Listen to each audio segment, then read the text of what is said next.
Welcome back to my channel friends. आज हम बात करने वाले हैं जो भी वैकेंट सीट्स है हरियाणा एग्रीकल्चर यूनिवर्सिटी के अंदर, चाहे वो यूजी में हो, पीजी में हो या फिर पीएचडी के अंदर हो, उन सभी सीट्स का देखेंगे किस किस डिपार्टमेंट में और किस किस बीएससी एग्री या फिर बीएससी कम्युनिटी साइंस में किस किस डिपार्टमेंट के अंदर कितनी कितनी सीट्स यूजी के अंदर, जिसको अपने बीएससी बोलते हैं, पोस्ट ग्रेजुएशन के अंदर और पीएचडी के अंदर जो फिल नहीं की गई है अभी तक। ठीक है, जो वैकेंट सीट्स है उन सब के बारे में अपने बात करेंगे, जो कि ये सभी सीट्स वो है जो आईसीएआर से फिल होनी थी, आईसीएआर स्टूडेंट से फिल होनी थी, बट मॉपअप राउंड होने के बावजूद उन स्टूडेंट्स के द्वारा ये सीट्स वैकेंट छोड़ दी गई है। ठीक है, जो कि अभी हरियाणा के स्टूडेंट्स हैं उनके द्वारा फिल की जाएगी। हरियाणा के जो भी स्टूडेंट्स हैं उनके द्वारा ये रिमेनिंग सीट्स फिल की जाएगी। ठीक है, चलिए सबसे पहले अपने बात करते हैं यूजी स्टूडेंट्स की। ठीक है, तो जब अपने यूजी स्टूडेंट्स की बात करते हैं, यूज जो भी हरियाणा एग्रीकल्चर यूनिवर्सिटी के अंदर बीएससी के लिए जो भी वैकेंट सीट्स है जो आईसीआर के द्वारा फिल की जानी थी, बट वैकेंट रहने के कारण से अभी हरियाणा स्टूडेंट्स के द्वारा ही फिल की जाएगी। ठीक है, उसमें सबसे पहला आता है बीएससी ऑनर्स एग्री। इसमें एक सीट ओबीसी की वैकेंट है। किसकी? एक सीट ओबीसी की वैकेंट है। ठीक है, उसके बाद में आता है बीएससी ऑनर्स कम्युनिटी साइंस। इसमें 7 सीट्स वैकेंट है। कितने सीट्स वैकेंट है? 7, जिनमें 2 सीट्स जनरल कैटेगरी की, 2 एससी कैटेगरी की, 3 ओबीसी की और एक यूपीएस कैटेगरी की है। ठीक है, जो कि अभी हरियाणा के स्टूडेंट्स हैं उनके द्वारा फिल की जाएगी।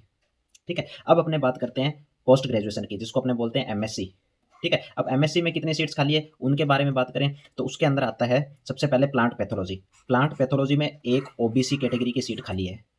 ठीक है, जो कि आईसीआर के द्वारा भरनी भरनी थी, बट अभी जो भी हरियाणा के रेजिडेंट स्टूडेंट्स हैं उनके द्वारा ही फिल की जाएगी। फिर आता है माइक्रोबायोलॉजी। माइक्रोबायोलॉजी में एक एससी कैटेगरी की सीट्स खाली है। उसके बाद में आता है टेक्सटाइल टेक्सटाइल साइंसेज, जो कि कम्युनिटी साइंस का एक पार्ट है, तो उसमें भी 2 सीट्स खाली है, एक यूआर कैटेगरी की और एक एसटी कैटेगरी की। ठीक है, फिर अपने बात करते हैं प्रोसेसिंग एंड फूड इंजीनियरिंग के अंदर भी एक सीट्स खाली है पीजी में, जो कि ओबीसी कैटेगरी की है। फिर एक्सटेंशन एजुकेशन और कम्युनिकेशन की बात करते हैं, उसमें भी एक सीट एससी कैटेगरी की खाली है। ये सभी सीट्स वो है जो एमएससी पीजी के अंदर वैकेंट रही है और वो अभी हरियाणा के स्टूडेंट्स के द्वारा फिल की जाएगी। ठीक है, फिर अपने बात करते हैं पीएचडी की। और पीएचडी की अगर अपने बात करते हैं तो इसमें भी काफ़ी सारी सीट्स ऐसी है जो वैकेंट रही है। ठीक है, ये भी आईसीआर की सीट्स थी, बट अभी हरियाणा स्टूडेंट्स के द्वारा फिल की जाएगी। सबसे पहले है वेजिटेबल साइंस। वेजिटेबल साइंस में एक ओबीसी कैटेगरी की सीट खाली है। ठीक है, फिर अपने बात करते हैं एग्रीकल्चर इकोनॉमिक्स की, तो ये भी एक ओबीसी की सीट खाली है। फिर अपने बात करते हैं एक किसकी? स्टेटिस्टिक्स की। एग्रीकल्चर स्टेटिस्टिक्स की बात करते हैं, उसमें भी एक यूआर कैटेगरी की सीट खाली है।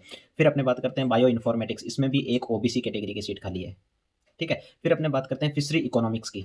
फिशरी इकोनॉमिक्स के अंदर भी ये एक जनरल कैटेगरी की सीट खाली है। फिर अपने बात करते हैं माइक्रोबायोलॉजी इन पीएचडी, तो उसके पीएचडी इन माइक्रोबायोलॉजी, तो उसमें भी एक एससी कैटेगरी की सीट खाली है। फिर अपने बात करते हैं प्लांट फिजियोलॉजी की, तो उसमें भी एक जनरल कैटेगरी की सीट खाली है। तो उसके बाद में अपने बात करते हैं रेन्यूएबल एनर्जी इंजीनियरिंग की। क्या ये? रेन्यूएबल एनर्जी इंजीनियरिंग, इसमें भी एक एससी कैटेगरी की सीट खाली है। फिर अपने बात करते हैं सिल्वीकल्चर एंड एग्रो फॉरेस्ट्री की। इसमें भी एक एससी कैटेगरी की सीट खाली है।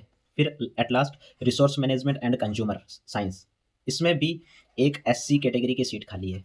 तो ये बहुत ही बड़ी अपॉर्चुनिटी है हरियाणा स्टूडेंट्स के लिए, जिन्होंने भी एग्ज़ाम दिया है उनके लिए ये एक बेस्ट अपॉर्चुनिटी की तरह आएगी। जिनको सीट्स चाहिए थी बट अभी तक उनको सीट्स अगर नहीं मिली है तो ये हरियाणा के स्टूडेंट्स को मिलेगी। एक्चुअल में सीट्स किसकी थी? आईसीएआर की, पर अभी हरियाणा स्टूडेंट्स से फिल हो गई है। ठीक है, क्योंकि आईसीआर का जो बुलेटिन है उसके अकॉर्डिंग अगर मॉपअप राउंड के बाद भी आईसीआर की सीट्स खाली रह जाती है तो वो सभी हरियाणा के रेजिडेंट स्टूडेंट्स के द्वारा या फिर जो भी पर्टिकुलर यूनिवर्सिटी है वो अपने लेवल पे उसकी काउंसलिंग करवाते हैं और उसकी फिल करवाते हैं। तो जहाँ तक 99.99% चांस है कि इन सभी सीट्स के ऊपर हरियाणा एचएयू, हरियाणा एग्रीकल्चर यूनिवर्सिटी, हरियाणा के स्टूडेंट्स को ही प्रायोरिटी देगी और उन्हीं का एडमिशन लेगी इनके ऊपर। Thank you.